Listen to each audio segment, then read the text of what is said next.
열린 창문. 사키. 안녕하세요. 당신의 오디오 서재 낭독하는 밤입니다. 오늘 함께할 작품은 영국 단편소설의 거장 사키의 열린 창문입니다. 짧지만 날카로운 반전과 유머, 세밀한 심리 묘사가 돋보이는 이야기죠. 오늘의 낭독에는 조용한 시골 저택과 그 안에서 벌어지는 작은 장난, 열린 창문 너머로 펼쳐지는 사건들을 함께 따라가 보겠습니다. 이제 열린 창문 낭독을 시작합니다.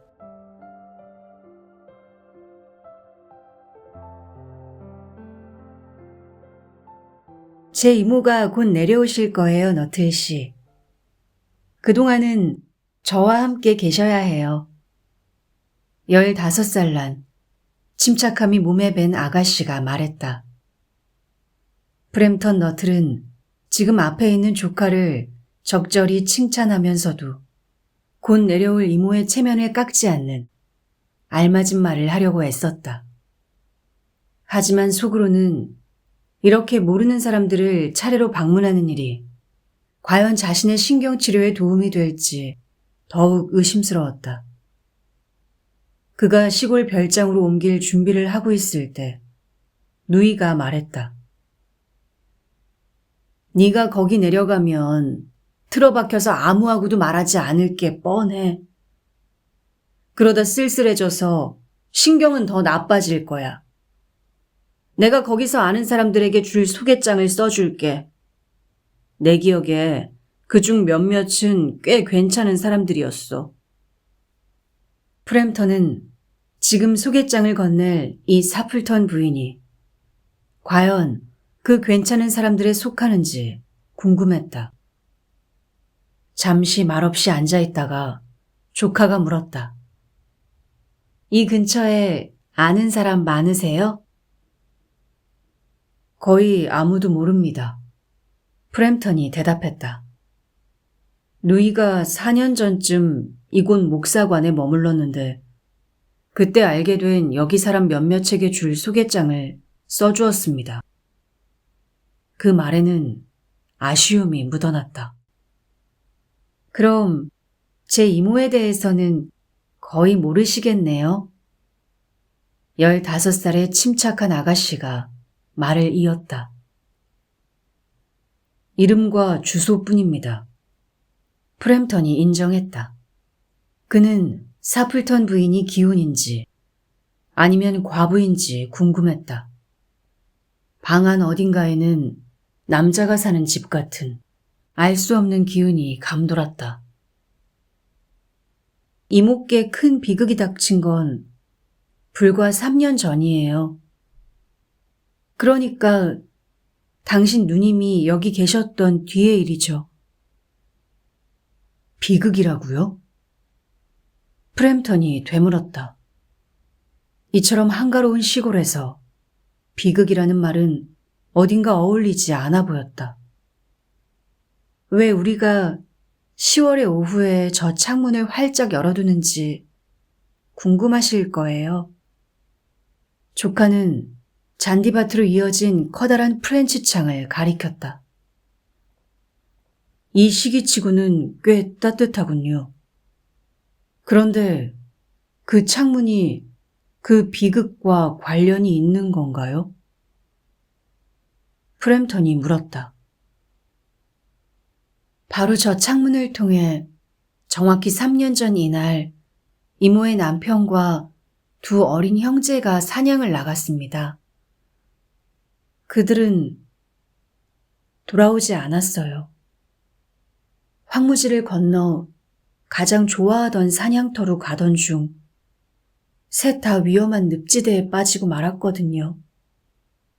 그 해는 끔찍히도 비가 많이 내린 여름이었고 다른 해에는 안전하던 곳들도 갑자기 무너졌습니다. 그들의 시신은 끝내 발견되지 않았습니다. 그것이 가장 끔찍한 부분이었죠. 아이의 목소리는 여기서 더 이상 침착하지 않고 떨리며 인간적인 감정을 드러냈다. 불쌍한 이모는 늘 언젠가 그들이 돌아올 거라고 믿어요. 그들과 함께 사라진 작은 갈색 스페니얼도요. 그리고 예전처럼 저 창문으로 들어올 거라고 생각하죠. 그래서 그 창문은 매일 저녁 해가 질 때까지 열어둡니다. 이모는 자주 이야기했어요. 남편이 흰 방수 코트를 팔에 걸치고 나갔고 막내 동생 로니가 늘 그렇듯 버티, 왜 뛰어다니니? 라고 장난치며 노래했다고요. 이모는 그게 신경에 거슬린다고 했습니다. 이렇게 고요한 저녁이면 가끔 저 창문으로 그들이 모두 돌아올 것 같은 오싹한 느낌이 들 때가 있어요. 그녀는 몸을 떨며 말을 멈췄다. 이모가 늦게 나타난 것을 사과하며 분주히 방으로 들어오자 프램턴은 안도의 한숨을 내쉬었다. 베라가 즐겁게 해드렸나요? 이모가 말했다. 아주 흥미로웠습니다. 프램턴이 대답했다. 창문을 활짝 열어둔 것을 신경 쓰지 않으시길 바래요. 사플턴 부인이 활기차게 말했다. 남편과 형제들은 곧 사냥해서 돌아올 거예요. 늘 이렇게 들어오거든요. 오늘은 습지에서 새 사냥을 했으니 제 불쌍한 카펫이 엉망이 될 거예요. 남자들은 다 그렇죠? 그녀는 사냥과 새가 드문 것, 겨울철 오리 사냥의 전망에 대해 명랑하게 이야기를 이어갔다. 하지만 프램턴에게는 그 모든 것이 끔찍하기만 했다. 그는 필사적으로 대화를 덜 끔찍한 주제로 돌리려 애썼지만 생각만큼 되지 않았다. 접대자는 그의 말에 온전히 집중하지 않았고 시선은 끊임없이 창문과 그 너머 잔디밭으로 향했다. 바로 이 비극적인 기념일에 방문하게 된 것은 정말 불운한 우연이었다. 프램턴은 말했다. 의사들은 제게 완전한 휴식, 정신적 흥분 금지, 그리고 격렬한 운동을 피하라고 권고했습니다. 그는 흔히 있는 착각, 즉 전혀 모르는 사람이나 우연히 아는 사람들이 자신의 병세와 원인, 치료법까지도 모두 알고 싶어 한다는 착각에 빠져 있었다. 식단에 관해서는 그리 의견이 일치하진 않지만요. 그래요? 사플턴 부인이 하품을 막 끝낸 듯한 목소리로 물었다. 그러다 그녀는 갑자기 눈을 반짝이며 집중했지만 프램턴이 하는 말과는 전혀 관계없는 쪽으로 주의가 향해 있었다. 마침내 왔군요. 그녀가 외쳤다. 차 마시기 딱 좋은 시간이에요. 보세요. 눈까지 진흙투성이 아닌가요? 프램턴은 살짝 몸을 떨며 동정어린 표정으로 조카를 돌아봤다. 그런데 아이는 멍하니 공포에 질린 눈으로 열린 창밖만 바라보고 있었다. 이유 모를 서늘한 두려움이 온몸을 덮치자 프램턴은 자리에서 획 돌아 같은 방향을 바라보았다.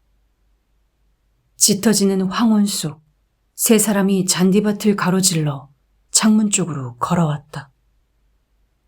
모두 겨드랑이에 총을 끼고 있었고 그중 한 사람은 어깨에 흰 코트를 걸치고 있었다. 지친 갈색 스페니얼 한 마리가 바짝 뒤를 따랐다. 그들은 소리 없이 집 가까이 다가왔고 어스름 속에서 쉰 목소리의 젊은이가 노래를 불렀다. 내가 말했지, 버티. 왜 껑충거리니? 프램턴은 지팡이와 모자를 허둥지둥 움켜쥐었다.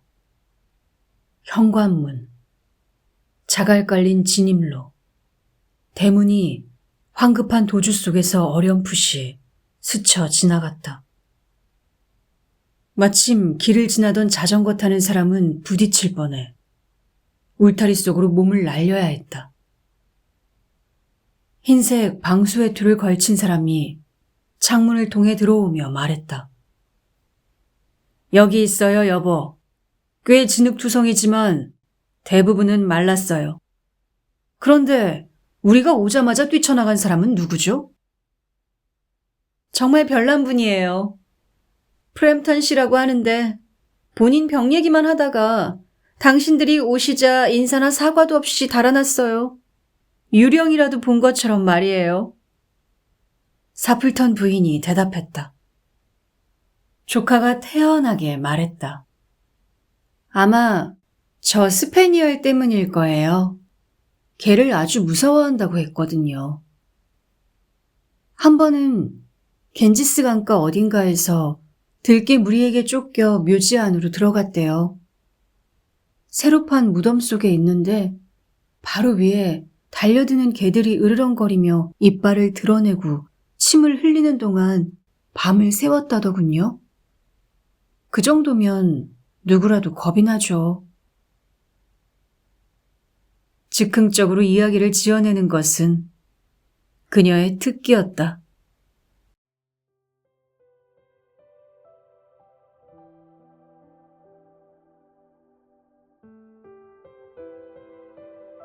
오늘 함께한 사키의 열린 창문, 재미있게 감상하셨나요? 짧지만 반전과 유머가 살아있는 이야기였습니다. 낭독하는 밤과 함께 해주셔서 감사합니다. 편안한 밤 보내시길 바랍니다.